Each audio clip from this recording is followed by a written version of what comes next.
Les damos una cordial bienvenida a este conversatorio. Mi nombre es Carlos Enrique Vallejo. Yo soy el representante legal de Corredores de Seguros, una compañía pereirana de más de 39 años de existencia en la comercialización de seguros y en la gestión de riesgos de nuestros clientes.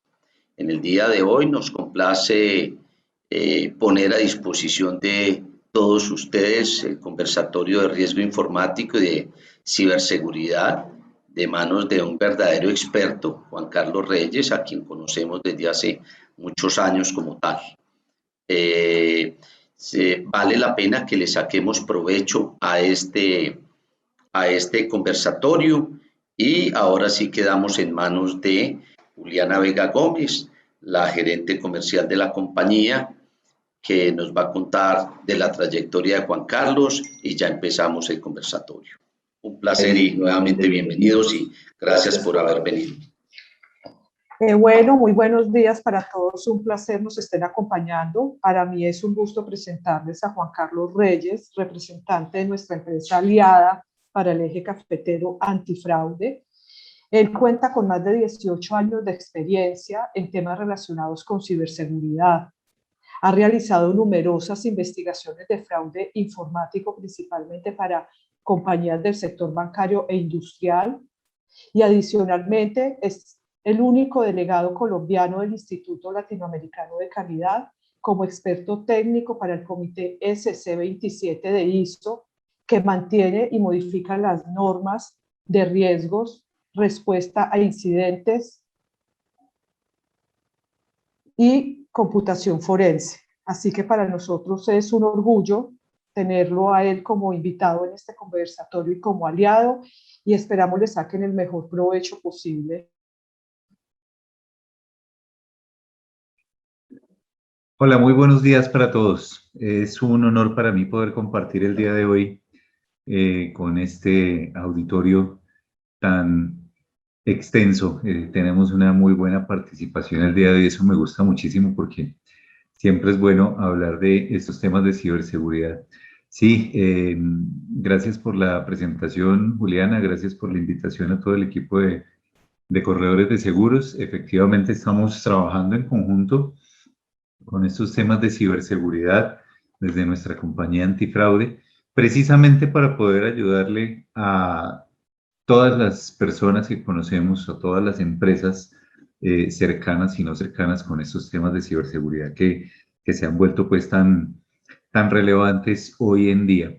Gracias por la presentación de nuevo. Bueno, yo solo una pequeña nota. Este señor que está acá al lado mío en la foto, él es prácticamente el padre de esta norma internacional ISO 27001, que muchos de ustedes seguramente conocen, de pronto algunos otros solamente han oído hablar de ella. ISO 27001 es una norma ISO, por supuesto, relacionada con todos los temas de seguridad de la información, que salió en el 2005 y que ahora continúa vigente. Nosotros nos reunimos todos los años en el comité para poder, perdón, nos reunimos todos los años en el comité para poder revisar estas normas de la serie 27000, porque 27000 es solo una, pero hay muchas otras normas. Lo que pasa es que ISO 27001 se convirtió como en el pilar de ciberseguridad para casi todos los cuerpos de certificación. Entonces ustedes miran la Superintendencia Financiera, la Superintendencia de Industria y Comercio, los entes reguladores, otros certificadores como PCI, perdón. Entonces, otros certificadores, casi todos están tomando como base los controles de ISO 27001. Con este preámbulo, entonces, pues nada, entremos en materia de una vez. Y comencemos a hablar de todos estos temas de ciberseguridad que nos interesan. Lo que les estoy mostrando en este momento en pantalla es específicamente el resultado del Foro Económico Mundial del 2020, en donde ellos definen 10, como un top 10 de cosas que puedan llegar a suceder en términos de probabilidad y en términos de impacto para la humanidad en general. Me gusta traerlo a colación porque fíjese que en términos de probabilidad de lo que pueda pasar, de lo que pueda pasarnos a todos como humanidad, este top 10 está encabezado por los eventos climáticos extremos o por la falla precisamente de los climas. Lo estamos viviendo, todo el tema del efecto del calentamiento global y demás. Pero fíjense que en este top 10, en el número 6 y 7, en el puesto 6 y 7, está el fraude o el robo de datos y están los ciberataques, como ese tipo de cosas de muy alta probabilidad que puedan llegar a afectarnos como humanidad. Por otro lado, el impacto de acciones que nos puedan llegar a pegar duro también como humanidad. Fíjense que en este caso el top 10 está encabezado precisamente por las fallas climáticas o por las armas de destrucción masivas. Y en el número 6 y en el número 8 están las caídas de infraestructuras informáticas y los ciberataques.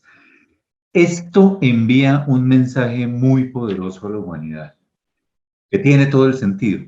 Desde que comenzamos a confiarle toda nuestra vida a los sistemas de información, desde que comenzamos a confiar no solo nuestra vida, sino nuestro día a día a los sistemas de información, los sistemas de información se han vuelto una parte demasiado importante de nuestra civilización, de toda esta cultura de información. Y todos lo estamos viendo todos los días. Este mensaje creció en el 2020 con el tema de la pandemia, en donde todos nos tuvimos que confinar de alguna forma y como resultado de ese confinamiento, pues algunos de nosotros quienes estábamos en entornos informáticos o quienes podíamos realizar trabajo remoto, pues ¿qué nos tocó? Echar mano de las tecnologías, echar mano de la nube informática, echar mano de los computadores, de todo, del internet, de todo este tipo de tecnologías para poder seguir operando de alguna manera. Por supuesto, hubo muchos tipos de trabajo que eran demasiado manuales, que no podían hacerse de una manera informática y mucho menos de una manera virtual, pero pues digamos que otra gran porción que pudimos digitalizar lo estamos haciendo. Y es la razón, por ejemplo, por la que hoy estamos reunidos eh, a través de este medio. Antes del 2020 muy seguramente estaríamos frente a frente, estaríamos estrechándonos la mano y estaríamos todos reunidos en el mismo auditorio. Ahora lo estamos haciendo de manera virtual. Muchos negocios tradicionales, sobre todo banca, sobre todo gobierno, tuvieron que dar un salto tecnológico impresionante para poder mantenerse vigentes. Y eso es, diría yo, de las pocas cosas rescatables, entre comillas, de lo que sucedió con la pandemia. Si no nos hubiéramos tenido que confinar, estaríamos todavía, no sé, para muchas cosas, teniendo que hacer los trámites presenciales y presentando la cédula ampliada al 150 y la firma física y yo le tengo que tomar la foto y todo eso, no. Afortunadamente muchas cosas se pudieron digitalizar y eso nos va a generar más competitividad como civilización, por un lado. Y pues por supuesto estoy hablando con todo el respeto de todas aquellas labores que de pronto no se han podido digitalizar todavía, afortunadamente algunas de nosotros sí. Pero el mensaje es ese, el mensaje es, nos ha permeado tanto la infraestructura informática, la cultura digital, que si eso llega a fallar de alguna manera, según el mismo Foro Económico Mundial, nos puede afectar como civilización y como humanidad. Ahora muchos de ustedes dirán, bueno, pero este señor está hablando de cosas que solo pasan por allá, quién sabe en dónde, en Estados Unidos, en Europa, en Rusia. Yo aquí les tengo un mapita en donde está el top 20 fuera de los Estados Unidos. Este es un mapita de todos los, como el top 20 de los países que han presentado ciberataques durante el último año, ciberataques fuertes. Este top 20 está encabezado por el Reino Unido, por Inglaterra específicamente. Y sí, bueno, hay un montón de países acá, insisto, está fuera del concurso Estados Unidos, el segundo es Canadá, pero fíjese esto tan interesante, Colombia entró en ese top 20. Colombia ocupa el puesto 19 en cantidad y en impacto de ciberataques en todo el mundo. Bueno, puesto 19, sí, no somos el primero, por supuesto, de pronto no, pero a mí esto me parece también otro argumento bien poderoso para aquellos que creen que de pronto a nosotros acá en Colombia no nos pasa nada o que no somos que de pronto no somos suficientemente atractivos para los ciberdelincuentes. Nada más alejado de la realidad. Yo me atrevería a decir, desde la experiencia que hemos tenido, por supuesto, que, que cualquier negocio, por pequeño que sea, resulta atractivo para los ciberdelincuentes, sobre todo ahora que hay unas técnicas de ataque bastante sofisticadas, pero bastante impactantes, de muy alto impacto, como lo es el ransomware. Les voy a contar ahorita un poquito más de esto. Y hace algunos días yo hacía una reflexión en otro foro, en donde decía, bueno, pero es que los ciberdelincuentes están atacando a las grandes empresas, a los que tienen plata, a las multinacionales. Yo les decía, sí, es cierto, pero imagínense usted el impacto que puede tener para una empresa multinacional un ataque global de ransomware. Claro, es devastador, pero yo le pregunto, ¿no es igual de devastador para el negocio pequeño, de pronto, que solo tiene 2, 3 computadores en su operación, pero vive de eso? Igual, el ataque le puede llegar de la misma manera como le va a llegar a la compañía multinacional. Entonces yo me pregunto, póngalo en una balanza, póngalo, ¿qué es más devastador de pronto? Un ataque que acabe con la infraestructura informática muy pequeña de un negocio muy pequeño, cuyos dueños viven exclusivamente de eso, o un ataque de escala global que le dé duro a una multinacional. De pronto la multinacional tiene más posibilidades de recuperarse. Y lamentablemente las cifras no están a nuestro favor.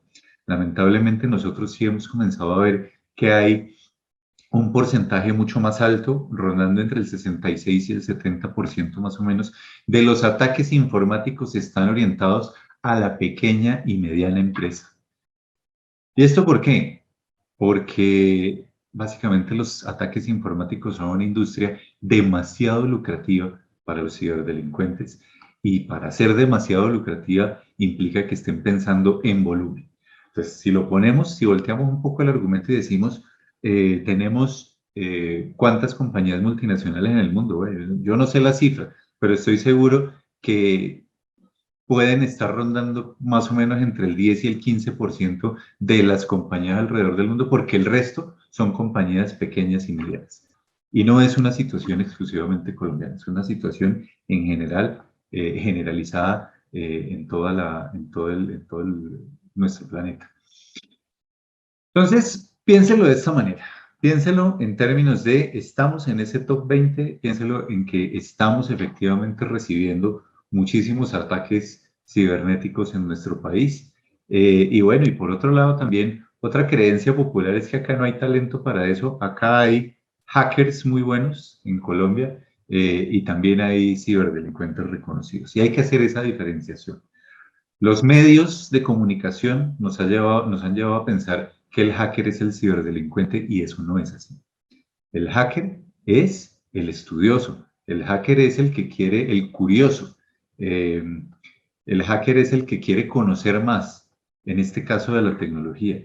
El ciberdelincuente es el que utiliza ese conocimiento para cometer delitos. Hay que tener muy clara esa diferenciación. Y pues sí, lamentablemente, acá tenemos de ambos.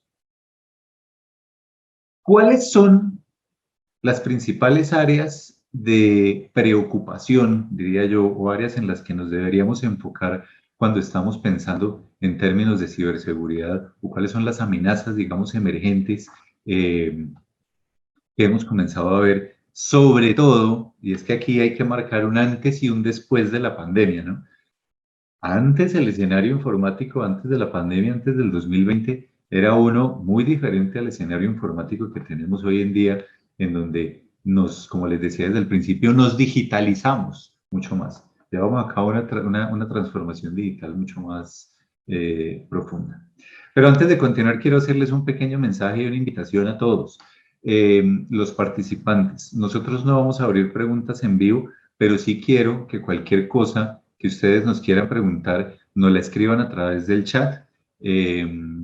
Juliana y Diana estarán pendientes de esas preguntas para que podamos responder algunas al final de la presentación. Pero entonces, por favor, les pediría que nos envíen las preguntas o las inquietudes o algún tema en el que quieran profundizar a través del chat. Continúo. Una de las principales áreas de preocupación está por el lado de la seguridad de los servicios remotos y en la nube. Por un lado, no podríamos llevar a cabo la cantidad de transacciones informáticas o nuestra vida digital en este momento si no fuera gracias a la nube. Y por la nube me refiero a la nube de Microsoft, a la nube de Google, a la nube de Amazon, a todas estas nubes de información que han comenzado a concentrar muchísimas aplicaciones que utilizamos diariamente. Nosotros, por ejemplo, en Antifraude utilizamos Office 365 y nos fuimos por ese lado. Hay otras compañías que utilizan Google, por ejemplo, para sus ofimáticas y demás. Hay otras que utilizan AWS de Amazon para la publicación de sus repositorios. En fin, las nubes, la nube, el concepto de la nube es lo que hace posible que hoy en día ustedes y yo estemos hablando. Esta transmisión que yo estoy haciendo está pasando a través de una serie de computadoras en Internet para poder llegarles a ustedes y distribuirse a cada uno de sus puntos. Pero ¿qué pasa?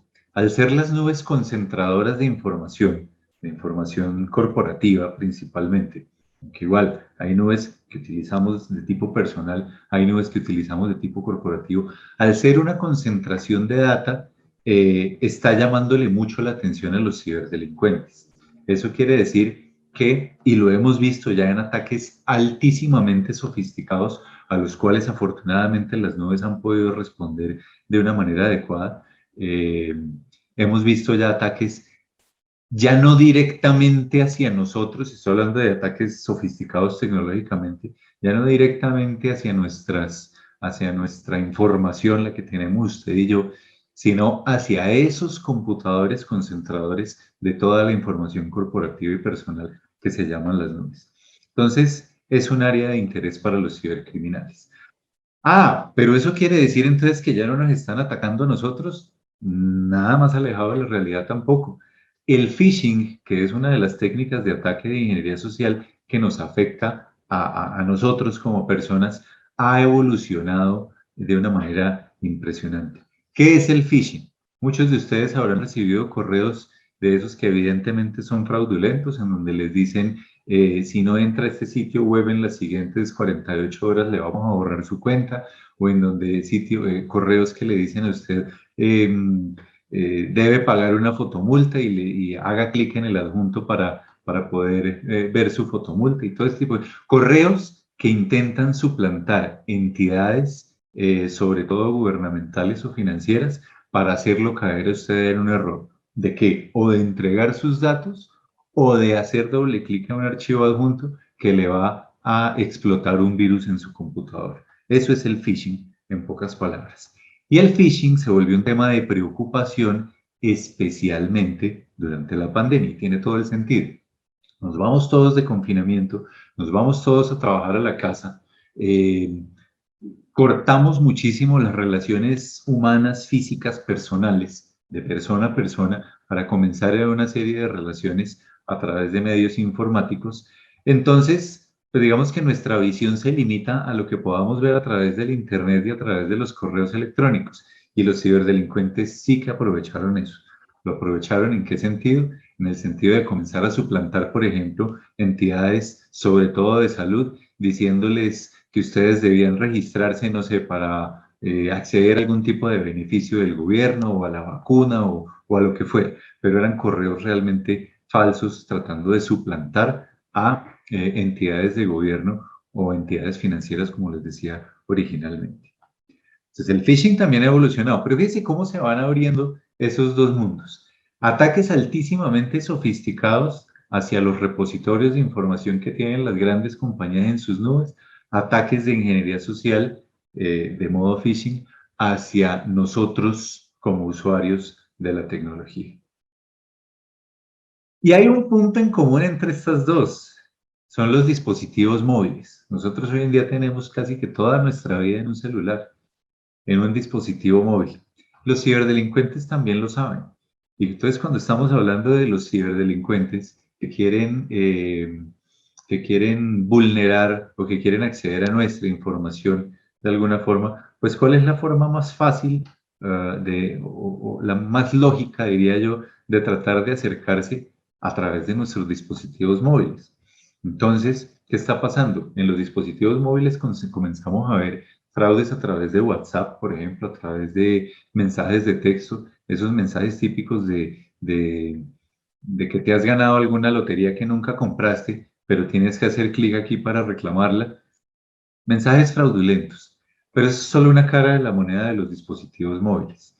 Hay desarrolladores, cibercriminales desarrolladores, que lo que están haciendo es publicar aplicaciones fraudulentas en los diferentes mercados, en el App Store o en el market de Android o en cualquiera, eh, o desarrollan aplicaciones legítimas que comienzan a pedir una cantidad de permisos en sus teléfonos. ¿Para qué? Para poder acceder a su información.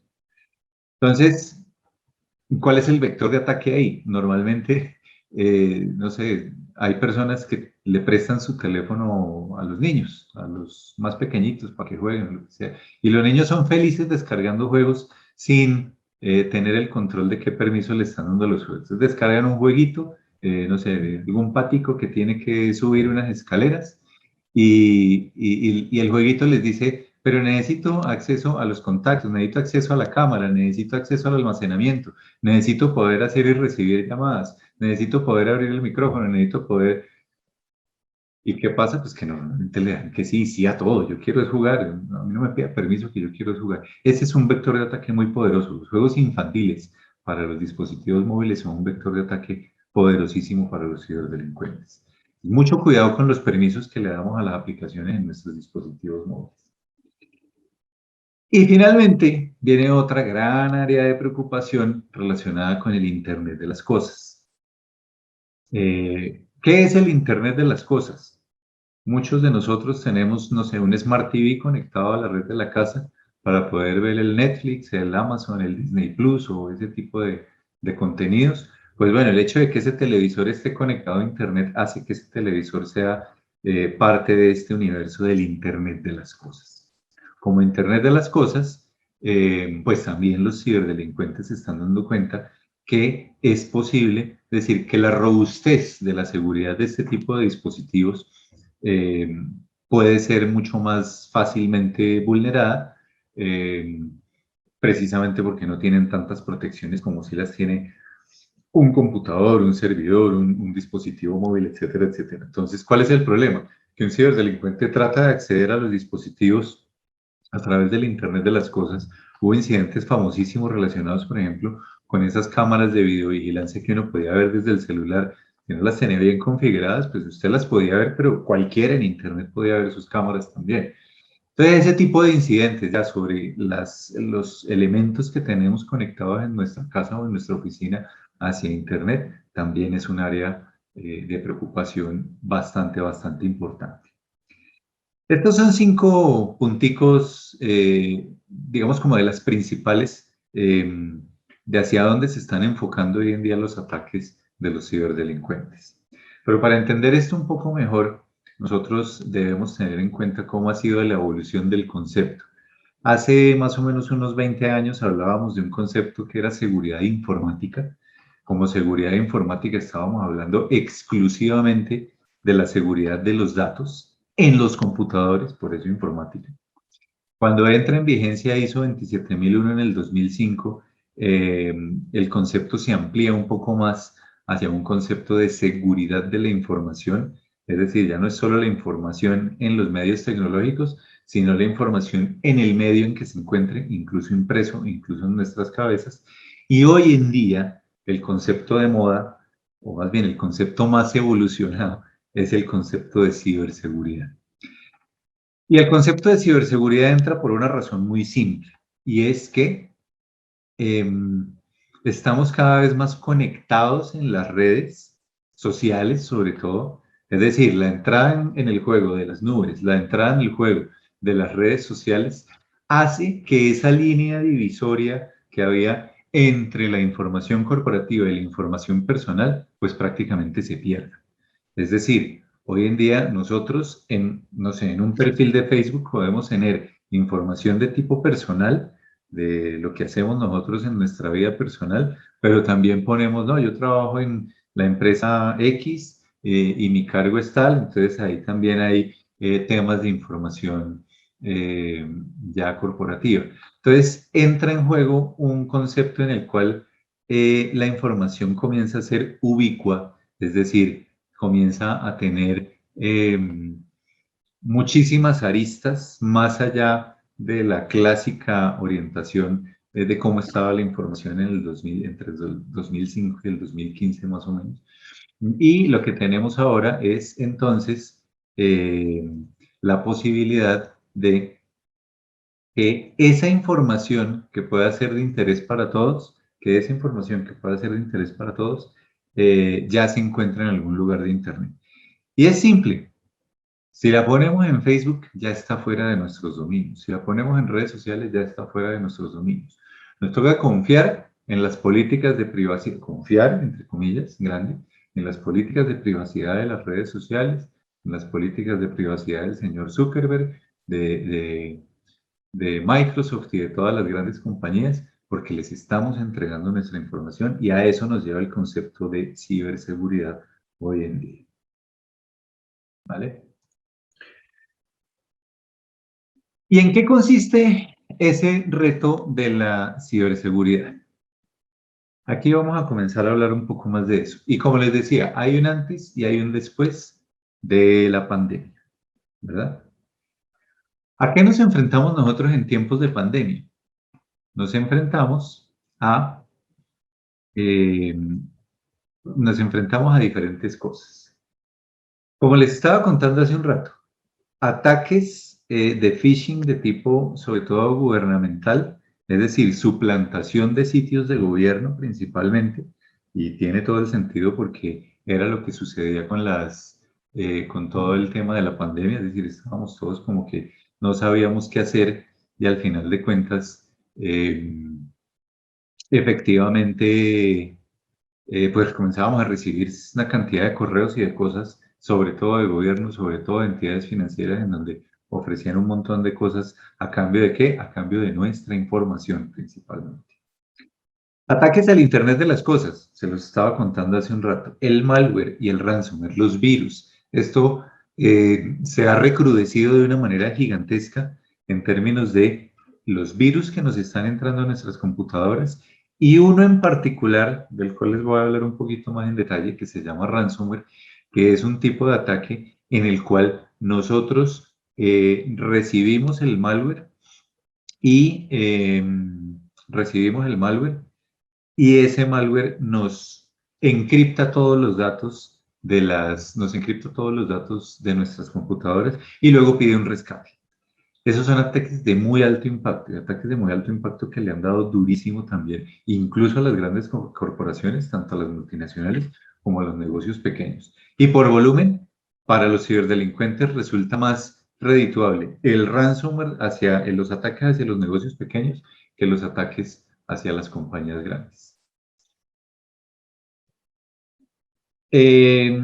Ataques de infidelidad no es lo que están pensando, estamos hablando de infidelidad financiera, infidelidad operativa, es decir, cuando nos vamos a trabajar a la casa, lo que sucede es que perdemos muchos de los controles que solíamos tener, por ejemplo, en las oficinas, y al perder todos esos controles, pues entonces también perdemos la visual de cómo están accediendo y qué están pasando con la información corporativa. Entonces, si esa información está ahora en los computadores de las personas, y no tenemos el control de esos computadores, pues ahí podemos tener también otra serie de problemas. Eso ligado a lo que les estaba diciendo, la disminución de los controles de ciberseguridad. Los ataques de denegación de servicio, los vimos muchísimo los hemos estado viendo durante todas estas semanas y meses de paro nacional. Salen unos colectivos activistas a atacar sitios gubernamentales, financieros, sitios estratégicamente importantes, digamos, como para la reputación. a sacarlos de servicio, a que no puedan seguir operando y en algunos casos incluso a extraer la información de algo de información de los sitios. Entonces eso también lo estamos viendo ya de una manera bastante común. Y hay otro tema que merece un capítulo aparte, que son las noticias falsas. Estamos en un punto muy orwelliano, diría yo, en términos de que tenemos tantas fuentes de información, ¿cierto? Tenemos tantas fuentes de información que ya pues no sabemos realmente a quién creerle. Y de eso se están aprovechando muchos ciberdelincuentes, sobre todo para coger capital político y demás, para poder hacer direccionamiento de opinión, de forma que se generen tendencias, sobre todo en redes sociales, a partir de noticias falsas, para hacerle creer al común de la gente que estas noticias pues no son falsas, sino que son verdaderas para generar, digamos, la polarización que estamos viviendo, por lo menos nosotros en nuestro país hoy en día. Entonces, ahí tenemos varias áreas de interés también. Información obtenida del Centro Cibernético Policial.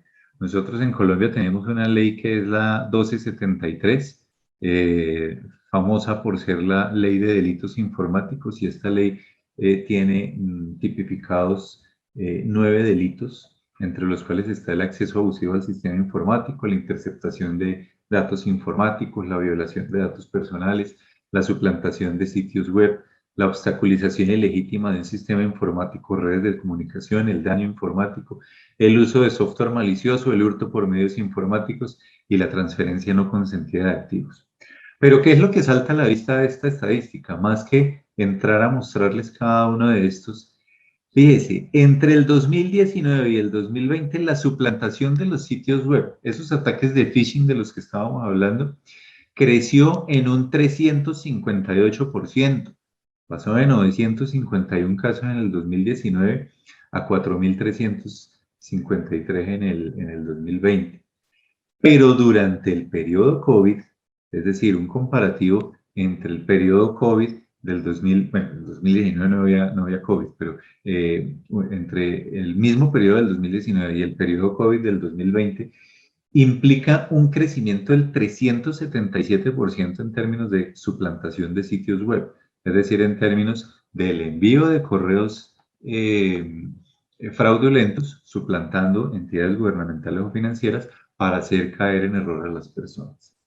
Esto seguido de la interceptación de datos informáticos con un crecimiento del 235% durante el periodo COVID. Claro, el resultado real de haber relajado, entre comillas, los controles de ciberseguridad que teníamos originalmente en las oficinas versus los que tenemos ahora en nuestras casas cuando estamos en trabajo remoto. Es una estadística supremamente interesante, también en términos de un crecimiento ya en general entre el 2019 y el 2020 del 82% de los diferentes acumulados, los diferentes tipos de delitos informáticos establecidos en la ley 1273. Y uno de los que sufrió ataques importantes fue precisamente, sobre todo al principio de la pandemia, fue precisamente este software que estamos utilizando en este momento para hacer esta charla. Estamos hablando de el Zoom específicamente, porque Zoom se volvió un boom.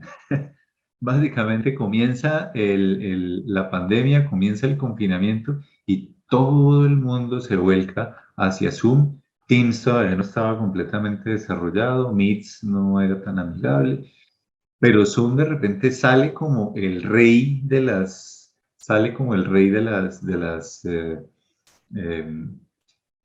plataformas de videoconferencia, y los hackers pues obviamente le ponen mucha atención a este tema.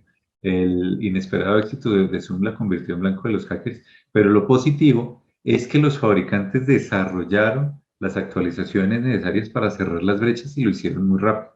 Hoy en día este software es tan seguro como cualquier otro software, es decir, depende de las buenas prácticas que nosotros implantemos acá. Algunos tips, no solo aplicables para Zoom, se los voy a compartir, no solo aplicables para Zoom, sino aplicables en general para cualquier software de videoconferencia. Asegúrense de mantener los clientes actualizados a la última versión, de mantener la aplicacioncita esta que estamos usando actualizadas a la última versión. Habilitar siempre las salas de espera, por eso todos ustedes tuvieron que ser autorizados para poder entrar a esta sala en la que estamos. Y por eso, yo sé que podía resultar un paso adicional, pero también por seguridad precisamente, fue que a ustedes les llegó un enlace de registro en el cual al registrarse era que iban a obtener el enlace final de esta charla. Imagínense, si nosotros publicamos el enlace directo para conectarnos a esta charla, pues quién sabe cuánta gente tenemos, pero también quién sabe qué tipo de gente podría entrar, incluso ciberdelincuentes. Ha habido muchísimos casos, tal vez ustedes recuerden, recientemente hubo un caso muy sonado en donde unas personas inescrupulosas se metieron a unas sesiones del Congreso, si no estoy mal, y comenzaron a transmitir videos pornográficos en plenas sesiones. Ese es el tipo de cosas, ese es el tipo de ataques a los que estamos expuestos en estas plataformas de videoconferencia. Después, para minimizar eso, le ponemos algunos controles adicionales.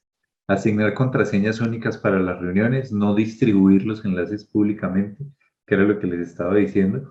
Una contraseña segura para nosotros, quienes creamos, quienes somos los dueños de la cuenta, en este caso de Zoom, para poder acceder a nuestro servicio. Configurar las opciones avanzadas de seguridad. Todo este tipo de softwares tienen opciones avanzadas de seguridad y restringir el compartir archivos alrededor de estas plataformas. Yo aquí les tengo un breve resumen de lo que han sido las brechas de datos más significativas de los últimos años. Y todo comienza con la brecha de PlayStation en el 2011. Estos no son millones de pesos ni de dólares, no son millones en monedas, ¿no? Son millones de datos fugados en cada una de estas brechas. Y por datos fugados estamos hablando de que un registro puede contener nombres de usuario, contraseñas en algunos casos, datos de tarjetas de crédito, datos completos de tarjetas de crédito, etcétera, etcétera. Es decir, información personal nuestra. Entonces, en el 2011 a PlayStation le sacaron 77 millones de registros. En el 2015, este fue muy sonado, una compañía llamada Ashley Madison sufrió una fuga que terminó en 32 millones de registros fugados. Esta fue célebre por varias razones.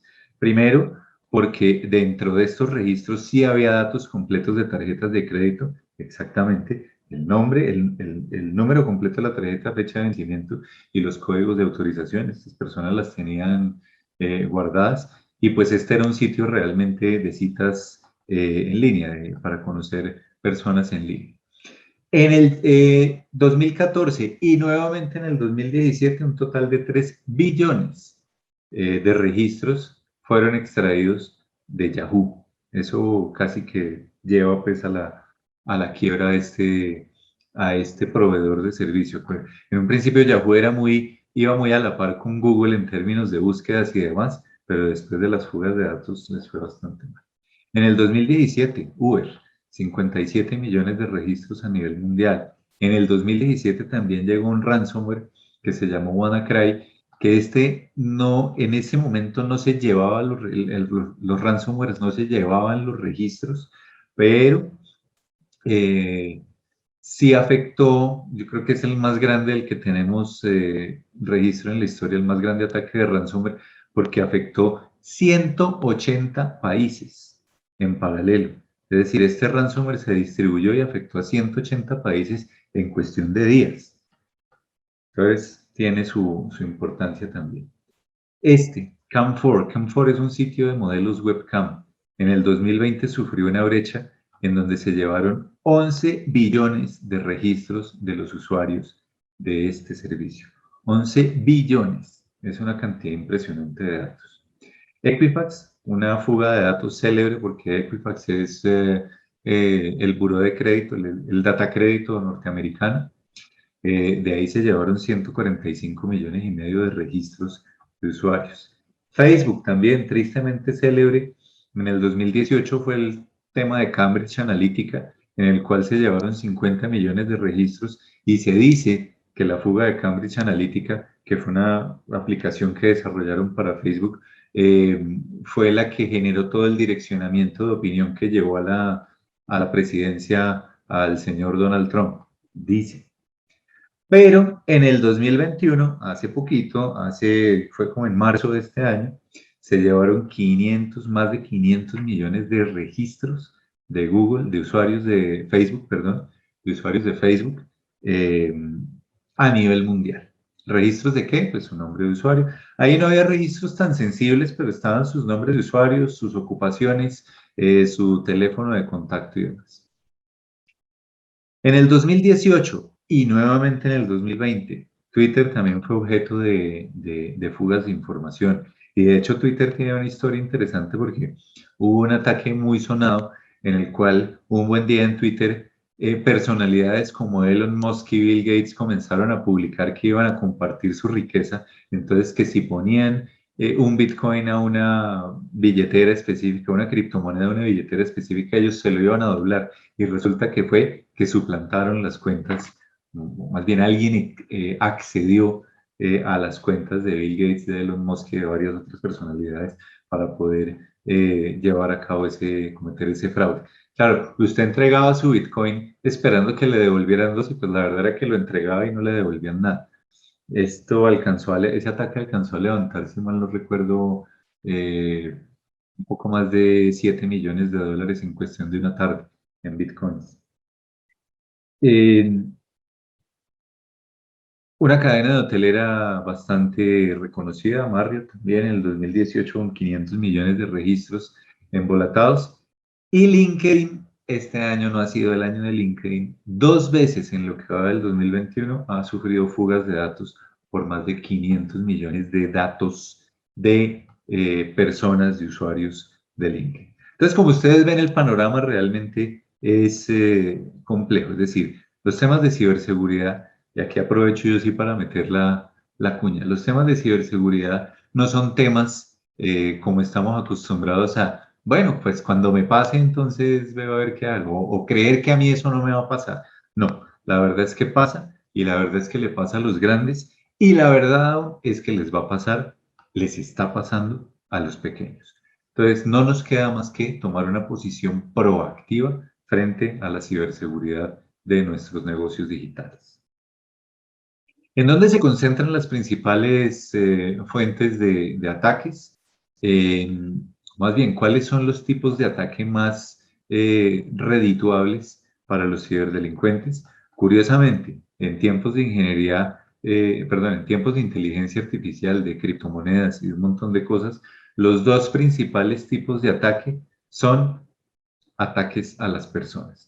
Hay uno que se llama estafa BEC, Business Email Compromise, que no es nada diferente a la suplantación de un correo electrónico de alguno de los directivos de la organización, generando órdenes de pago fraudulentas, por supuesto, para terceros que son obviamente ciberdelincuentes. Estas son estadísticas del FBI.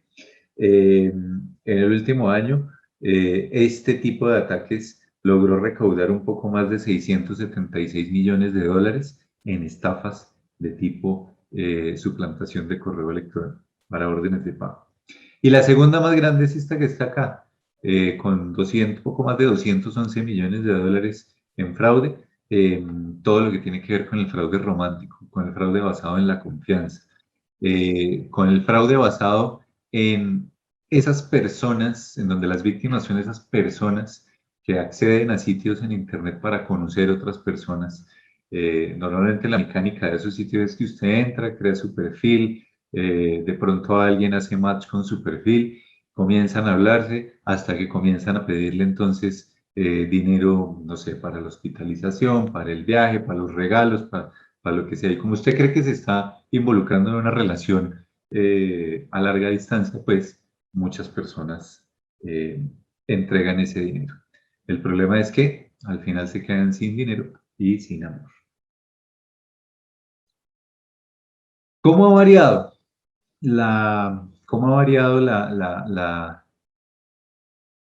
las tasas de phishing en sus diferentes modalidades, o más bien las tasas de los principales ataques en sus diferentes modalidades entre el 2020 y los años anteriores?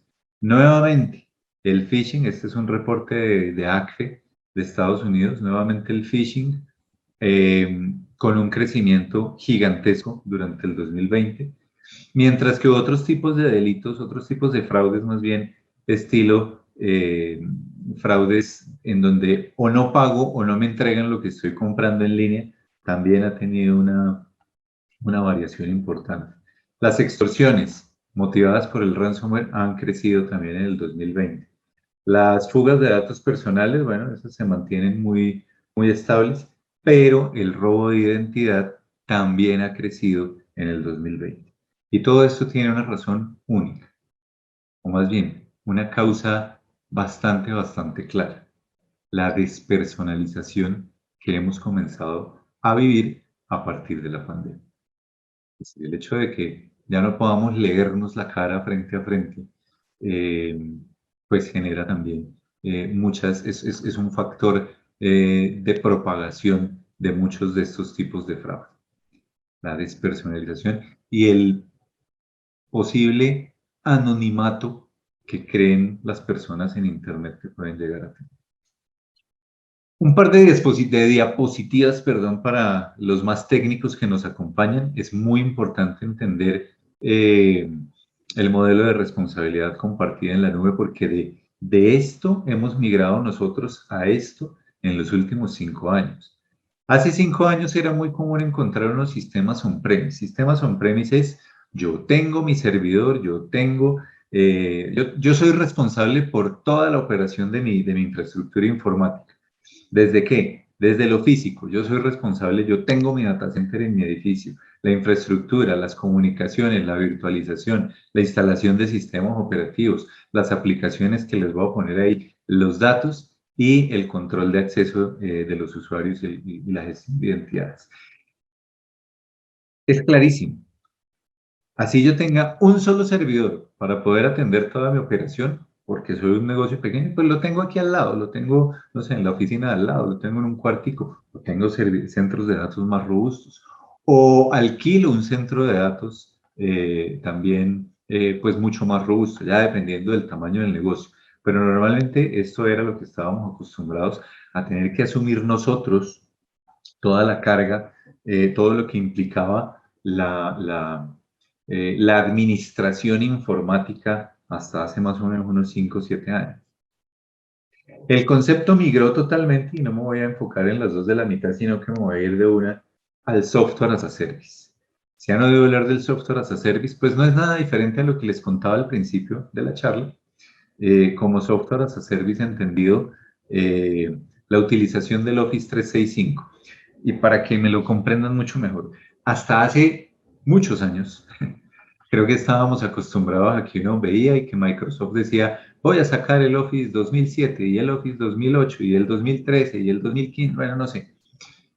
Entonces cada año como que había una versión diferente del software. Y uno salía y compraba el upgrade o compraba el Word, el PowerPoint, o bueno, lo que fuera que quisiera comprar de ese software. Hasta que llega un momento recientemente en donde ya te dicen: no, pues es que el software ya no lo estamos vendiendo, cómprate una suscripción de Office 365 que tiene un valor mensual, una cuota fija mensual, y con esa suscripción, pues simplemente vas a estar actualizado. Y eso es lo que estamos viendo nosotros. Entonces, en esas suscripciones, ¿qué tenemos? Nosotros vemos, no sé si les ha pasado, los que tengan Office 365, que uno un día cierra su Word o cierra su PowerPoint, y al otro día cuando vuelve y lo abre, de pronto le encuentra botoncitos adicionales, le encuentra funcionalidades nuevas y todo eso. Eso es una táctica de desarrollo de software que ha cogido mucha fuerza, que se llama desarrollo continuo e integración continua, precisamente para darle una respuesta a este tema del software as a service. Pero cuando se trata de la nube, fíjese lo que quiere decir. Cuando se trata de la nube, quiere decir que yo en mi organización ya no soy ni el propietario ni el responsable del data center, de la infraestructura informática, de las redes, de la virtualización, del sistema operativo ni de las aplicaciones. Todo eso me lo pone un tercero. En este caso Microsoft. En el caso de nuestro ejemplo, todo eso me lo pone Microsoft. ¿Qué sigue siendo mi responsabilidad? Los datos que yo pongo ahí. Tengo que cuidar los datos que yo pongo ahí en la nube. La accesibilidad y la gestión de las identidades. ¿A quién le doy permiso yo para acceder a esta nube? Entonces, pasamos del modelo on-premise, que resultaba costoso en términos de costo total de operación informática, a un modelo en la nube, en donde, claro, seguimos teniendo responsabilidades, pero los costos disminuyen dramáticamente porque acá, en el modelo on-premise, yo tenía que mantener actualizado mi hardware. Es decir, de pronto el procesador ya se volvía muy obsoleto, cosas así. En este modelo de responsabilidad compartida en el software as a service, el hardware, las máquinas, los procesadores, eso ya no es problema mío. Necesito más capacidad, compro más capacidad y el proveedor de la nube se encarga de mantenerme actualizadito, de mantenerme en las últimas versiones y demás. Pues muy bien, pero es muy importante, sobre todo cuando estamos hablando de seguros y sobre todo cuando estamos hablando de protección de información personal, en dónde tenemos esa información, ¿sí? Porque es una cosa muy diferente que tenga yo un incidente en alguna de estas capas en un sistema on-premise y otra cosa muy diferente si yo tenga un incidente sobre las capas que están tercerizadas. Entonces la nube se convierte en una forma de transferir un riesgo a un tercero, ¿vale? Según esta encuesta que fue de Oracle, ¿cuál de los ataques son los que más han experimentado las compañías en los últimos 24 meses? Y fíjese nuevamente el protagonismo. El phishing basado en correo electrónico con enlaces o con adjuntos maliciosos. Se lleva el primer lugar. Seguido de otro tipo de malware que se mueve lateralmente para infectar los diferentes servidores que estén o las diferentes estaciones de trabajo que estén conectadas alrededor de ellos. Entonces, ¿qué significa? Ese tipo de malware, muy estilo ransomware, tiene una única punta, un único punto de entrada y una vez está dentro de los sistemas, comienza a buscar qué otros sistemas hay en la misma red para tratar de autopropagarse. Esto es una estrategia muy ransomware realmente. ¿Y qué es lo que están haciendo las organizaciones para prevenir para identificar sus problemas de ciberseguridad o más bien para prevenir sus ataques? La mayoría de las organizaciones respondió que hoy en día están realizando test de penetración, ethical hacking o análisis de vulnerabilidades para poder identificar vulnerabilidades técnicas y comenzar a cerrarlas. Sí, es una estrategia muy efectiva. Llevar a cabo ethical hacking, ejercicios de ethical hacking, para ver por dónde un ciberdelincuente puede tratar de explotar mis vulnerabilidades e irme asegurando cada vez más, es una estrategia. Pero esos ejercicios no son de una sola vez, ¿no? Que la tecnología cambie, las vulnerabilidades cambian. Son ejercicios periódicos. El ethical hacking hay que hacerlo 1 o 2 veces al año por lo menos y tratar de cubrir la mayor cantidad de infraestructura posible. Hemos incrementado la frecuencia en la que actualizamos los sistemas. Claro, los sistemas hay que mantenerlos actualizados de manera tal que podamos cerrar vulnerabilidades de fábrica. Hemos aplicado controles para automatizar la protección y que los sistemas no resulten vulnerados. Nosotros, por ejemplo, tenemos unos sistemas de monitoreo permanente sobre los activos de información precisamente con los cuales con los cuales mitigamos completamente la posibilidad de que un atacante logre ingresar a los sistemas. Y en fin, de ahí en adelante, entrenar a los equipos de seguridad para que conozcan las amenazas y las buenas prácticas hasta llegar hacia los temas de consultoría y de montaje de sistemas de gestión de seguridad de la información, por ejemplo, basados en ISO 27000. Pero el ransomware es un tema bien particular. Y vamos a tomar un par de minuticos para hablar específicamente del ransomware, porque ha crecido de una manera impresionante en los últimos años. Para el 2021, esto que les estoy mostrando es una infografía fresquita.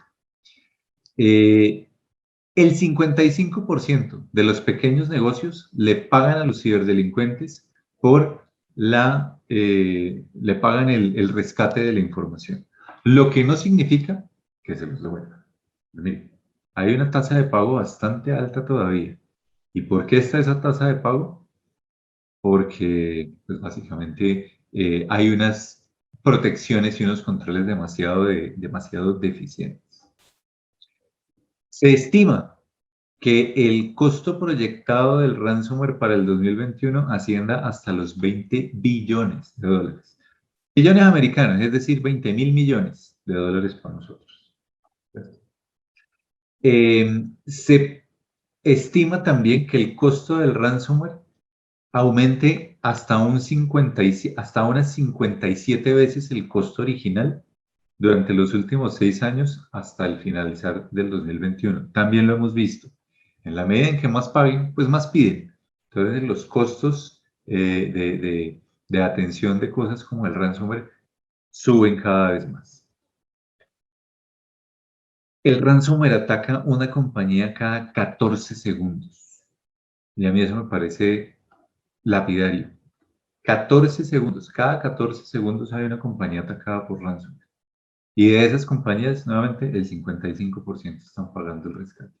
Pero el ransomware ya desde el punto de vista técnico se ha actualizado, se ha sofisticado de una forma tal que antes el ransomware solamente encriptaba la data y listo. Y pedían un rescate para poder entregarle a usted la llave con la cual usted podía desencriptar sus datos.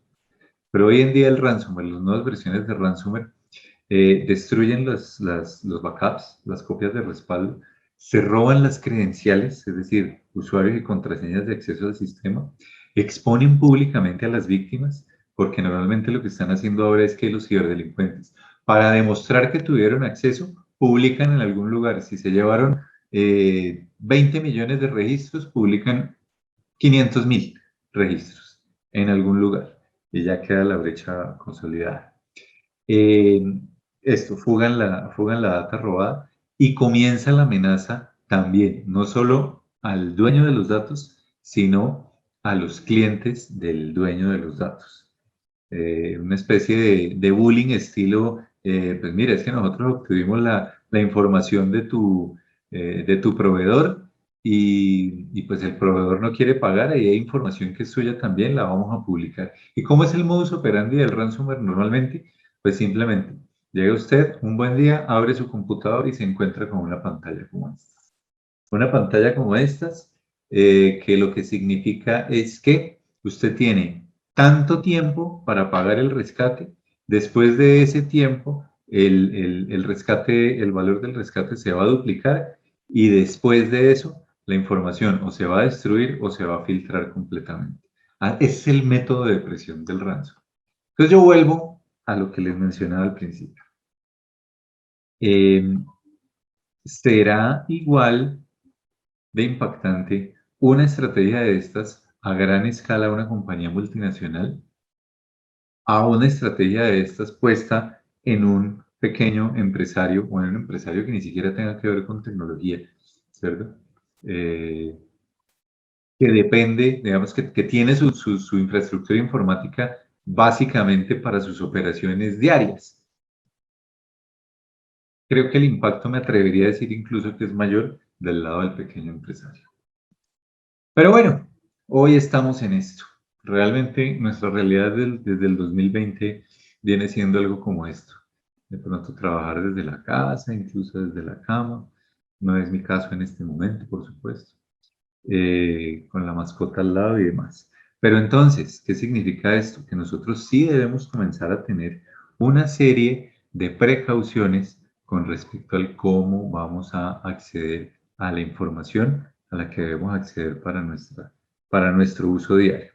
Otra diapositiva para los más técnicos. Hay varias estrategias con las cuales yo me puedo conectar hacia los servidores corporativos. La que más están utilizando hoy en día es la utilización de VPNs.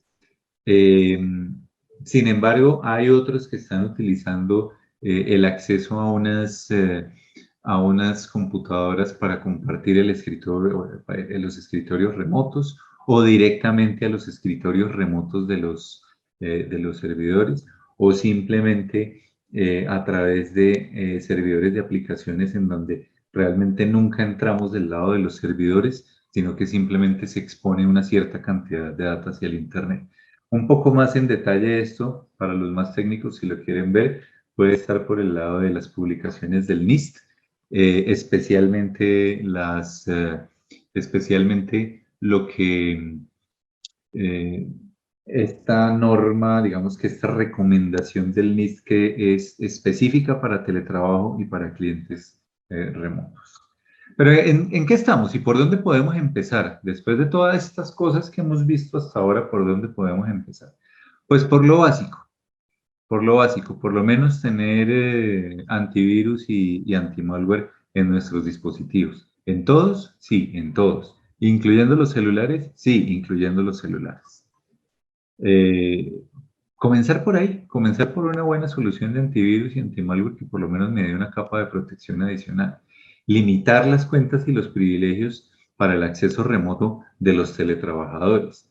Reforzar el bloqueo automático de sesiones, es decir, que después de cierto tiempo de inactividad se corten las conexiones o se cierren las sesiones. Controlar dispositivos móviles, por ejemplo, si desde la organización tenemos algún tipo de software, de MDM, que permita controlar la información de los dispositivos móviles o que obligue a habilitar el modo trabajo separado del modo personal en los dispositivos móviles, bueno, esos son otros controles que podemos tener en cuenta. Considerar la encriptación de datos cuando deban ser utilizados o cuando deban ser almacenados localmente. Localmente me refiero en las computadoras del teletrabajador. Utilizar máquinas virtualizadas en lo posible y reforzar los mecanismos de respaldo, de backup de la información, aún siendo estos de los teletrabajadores. Pero ya, digamos que más a título personal, porque es que como les decía, acá nosotros debemos dejar de lado la diferenciación entre lo personal y lo corporativo. Al final de cuentas todo cae a lo personal.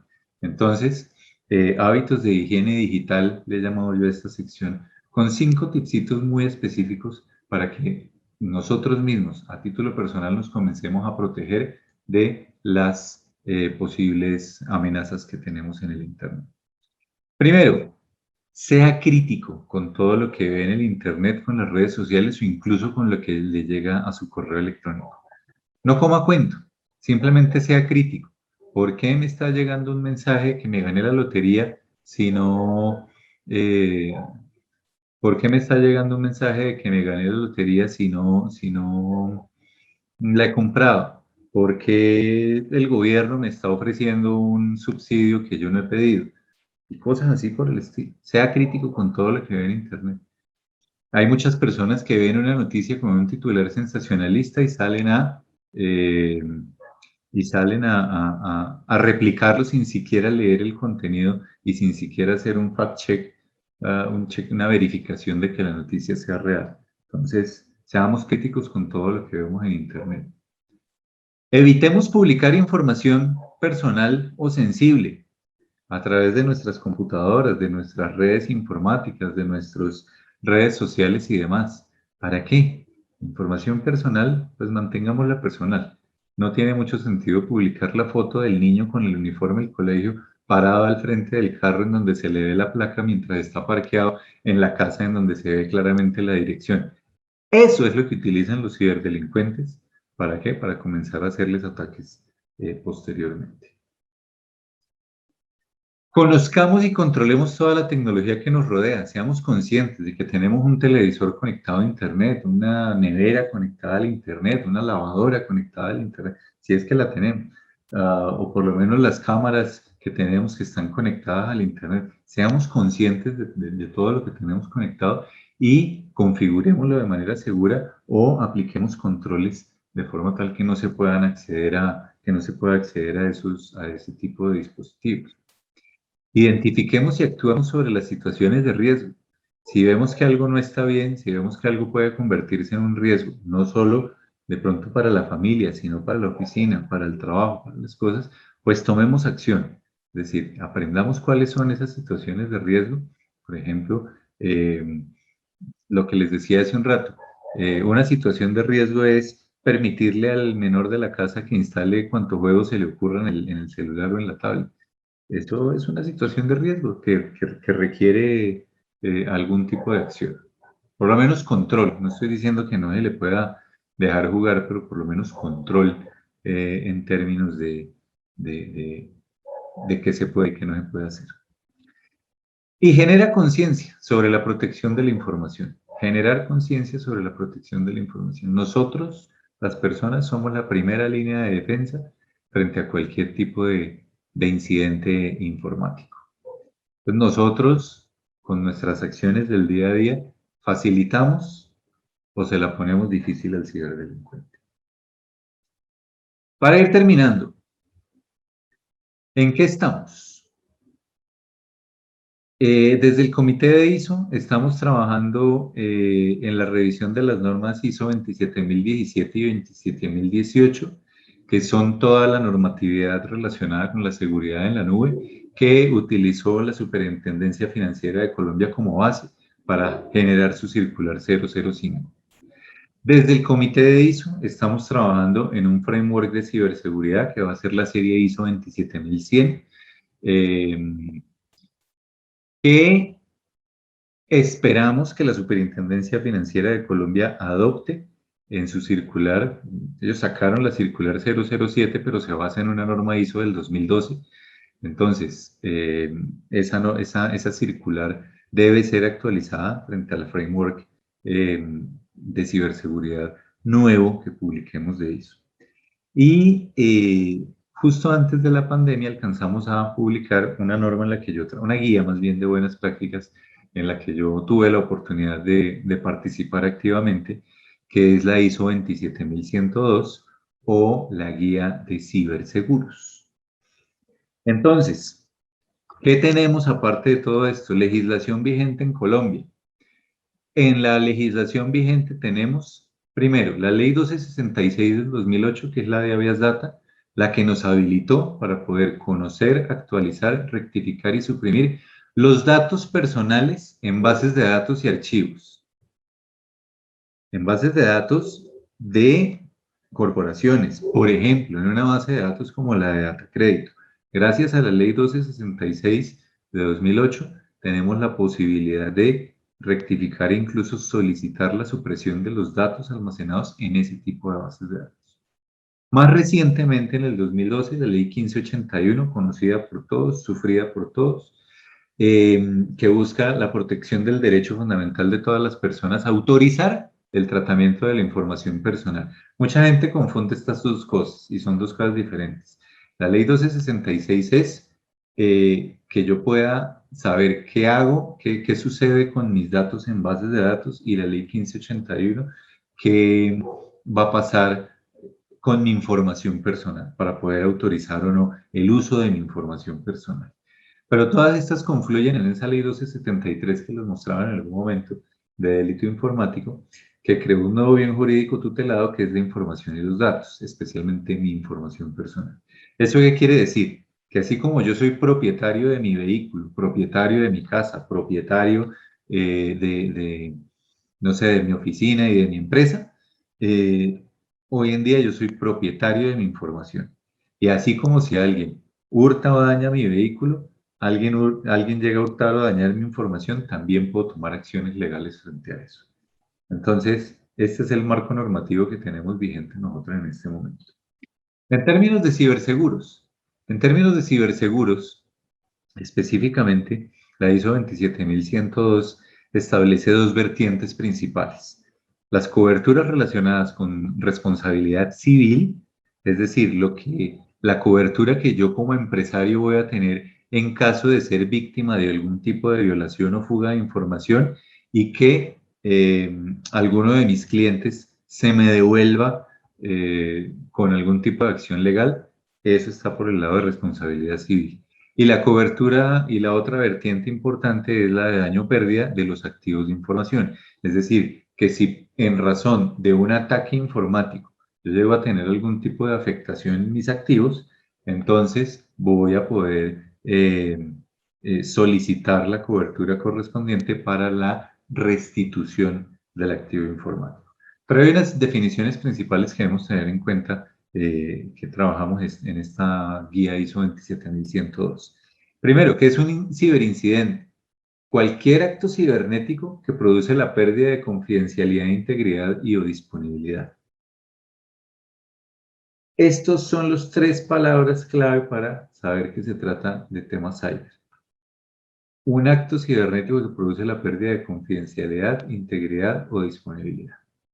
El ciberseguro, como el seguro que cubre la pérdida causada a raíz de un ciberincidente. El ciberespacio, que es el espacio en donde interactúan personas, software y servicios en la Internet a través de medios tecnológicos.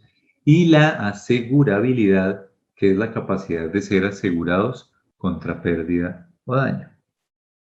Y el tema de la asegurabilidad es bien particular porque las pólizas cyber en este momento no las están entregando, las coberturas no las están entregando tan fácil las aseguradoras, pues porque hay que surtir ciertos procesos para demostrar esta asegurabilidad. En términos de coberturas, lo que les decía, pues las principales coberturas, publicación en medios electrónicos, gastos de reclamación, violación de la privacidad o violación de la seguridad, costos de respuesta por violación a la privacidad, la pérdida de activos digitales, la interrupción del negocio, la ciberextorsión y el ciberterrorismo. Entonces, es para que tengamos claro que normalmente las pólizas cyber sí son muy útiles, pero pues digamos que están contempladas en ciertos escenarios de cobertura muy específicos. Y son diferentes, van a variar mucho dependiendo de la aseguradora que las esté proporcionando. Pero una de las cosas que debemos tener en cuenta nosotros para la asegurabilidad es precisamente, por ejemplo, poder contar con un sistema de gestión de seguridad de la información y si está basado en ISO 27001, mejor. ¿Por qué?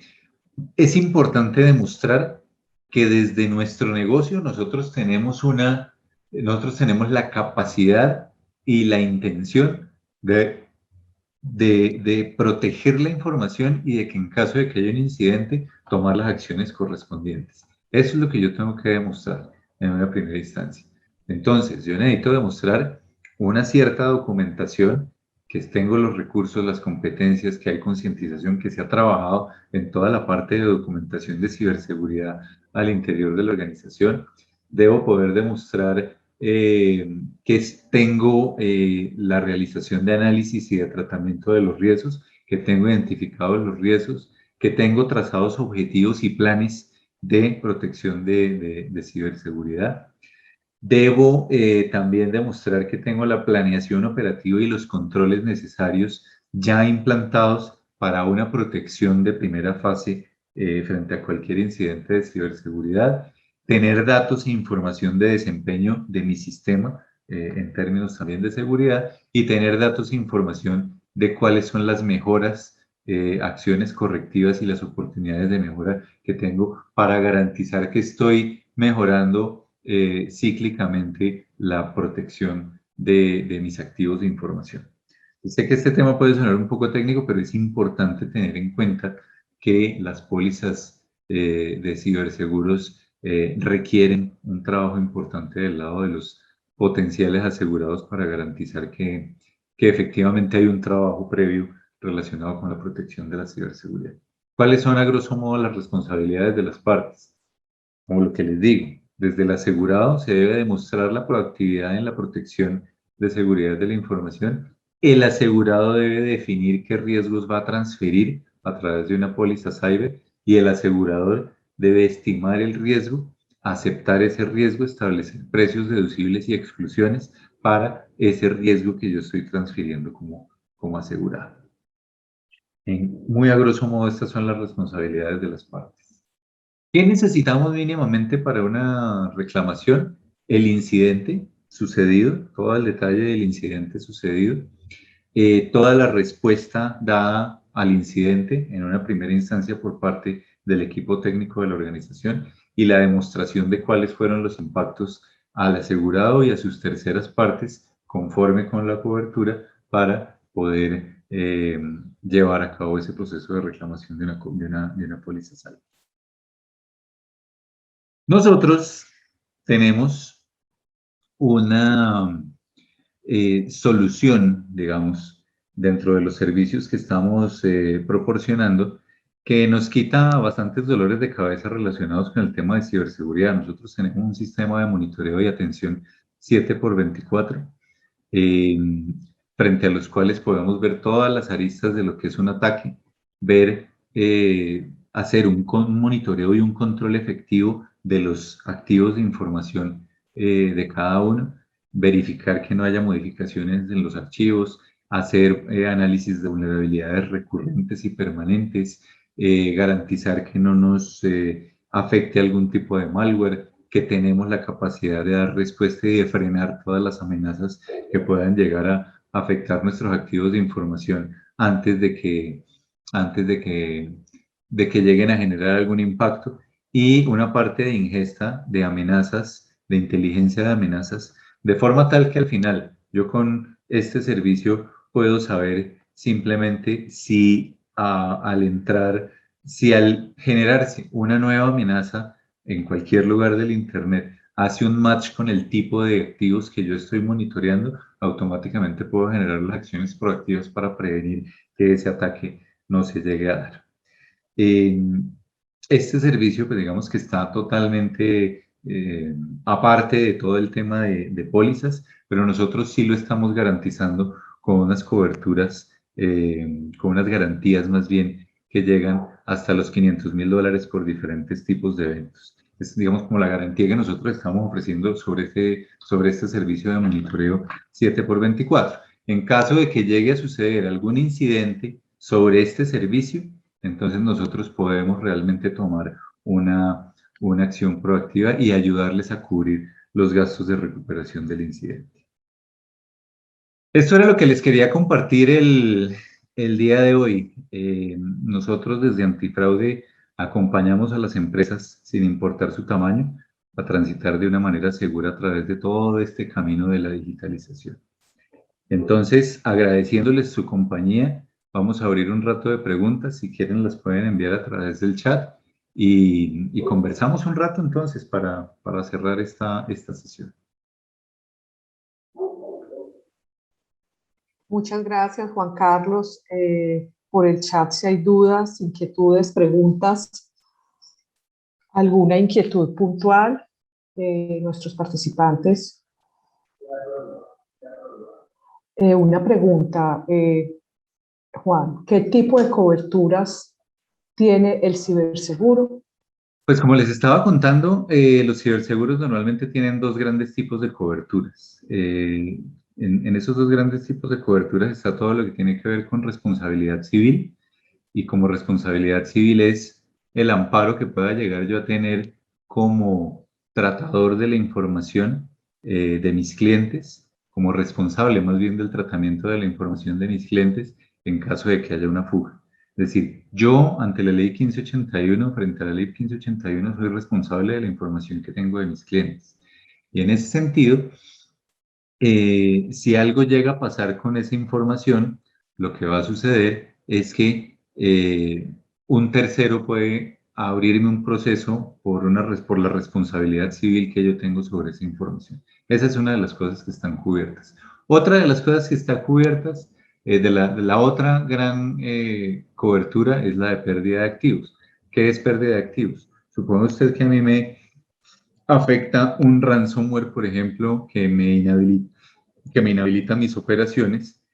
Pues yo necesito, no sé, volver a reconstruir la data, pagar la extorsión, o no sé, necesito una serie de cosas para poder recuperar mi activo de información.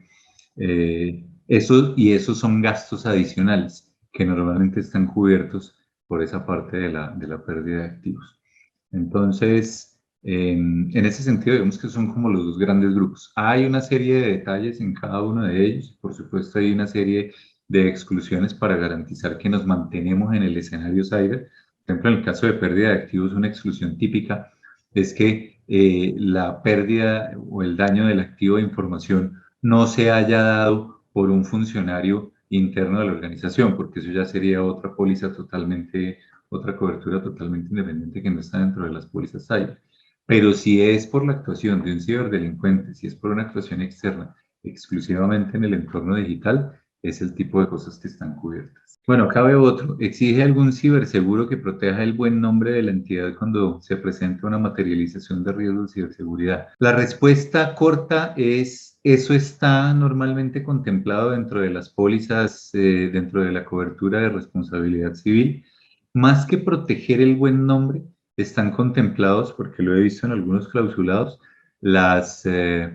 están contemplados los gastos de PR, de relaciones públicas y de contención del incidente desde el punto de vista reputacional. Entonces, la respuesta corta es sí, pero aplica alguna más, pero aplican, pues, como dicen por ahí, aplican condiciones y restricciones.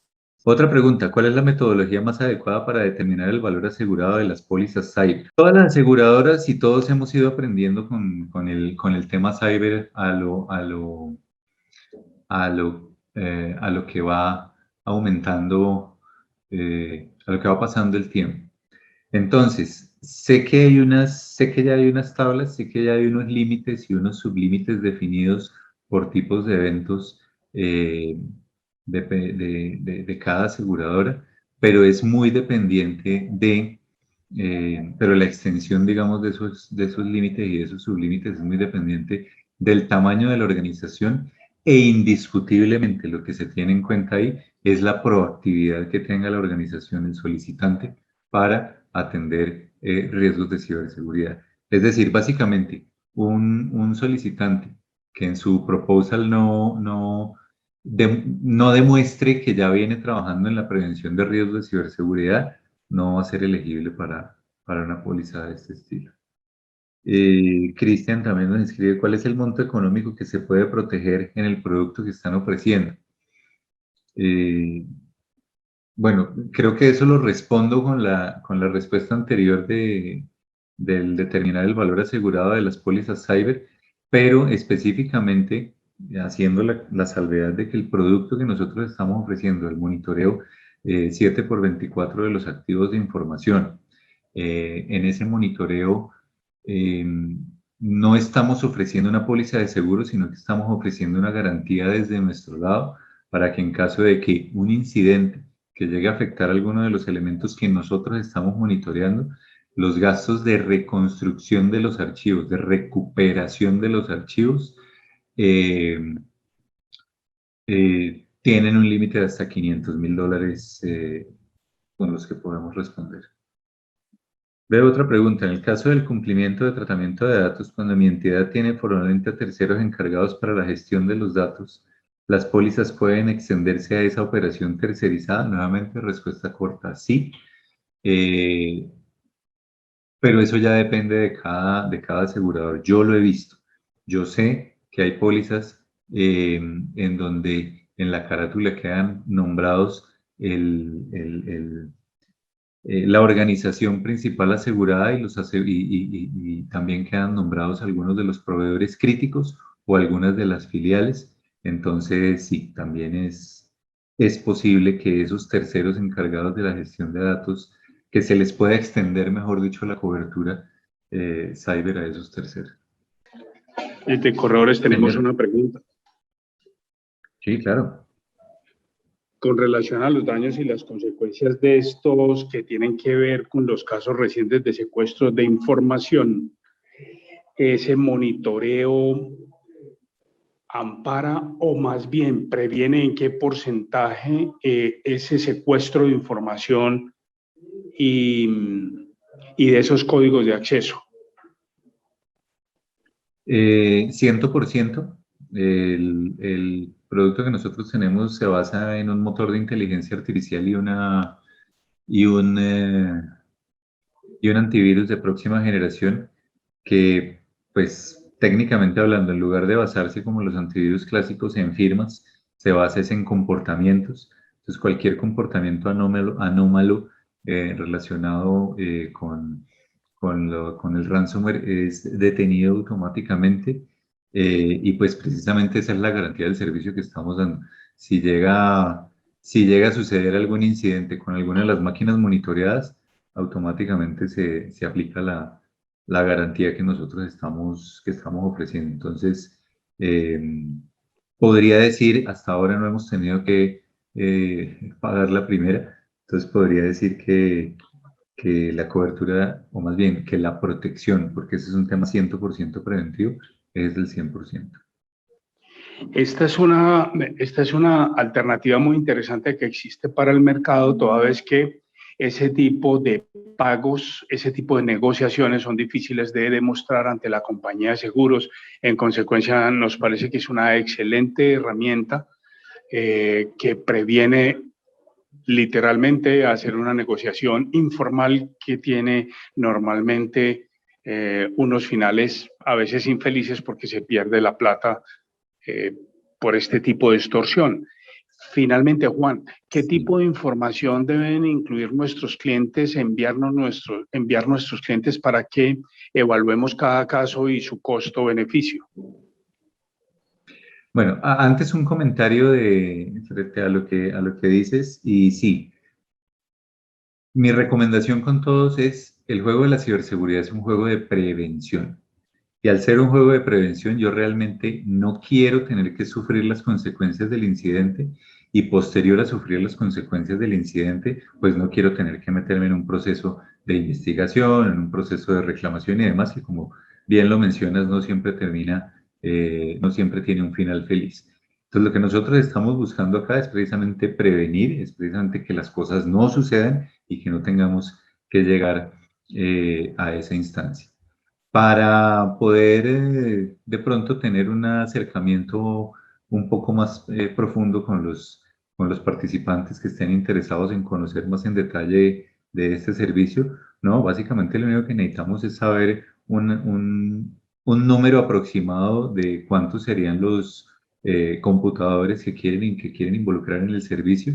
Y ya, eso es todo. Y pues obviamente estamos abiertos a a entregar la información más detallada y a hacer las reuniones que todos ustedes consideren de pronto para explicar un poco más en detalle ese, ese servicio de monitoreo 7x24.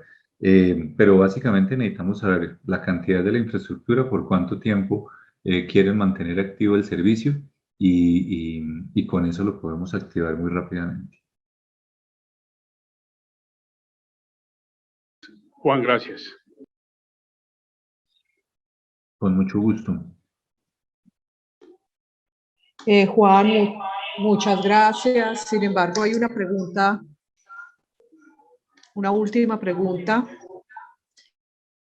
Entonces, en el mercado asegurador, en el que las pólizas todo riesgo, daño material y las pólizas RC incluyan los riesgos amparados por la póliza de ciber.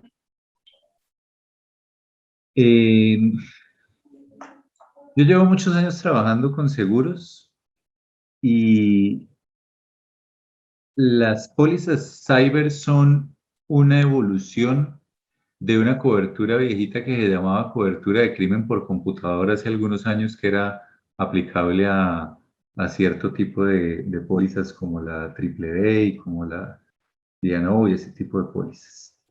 En este momento se hace una diferenciación muy clara entre las pólizas cyber, entre las pólizas que son de riesgos informáticos, conocidas como pólizas cyber, del resto de pólizas.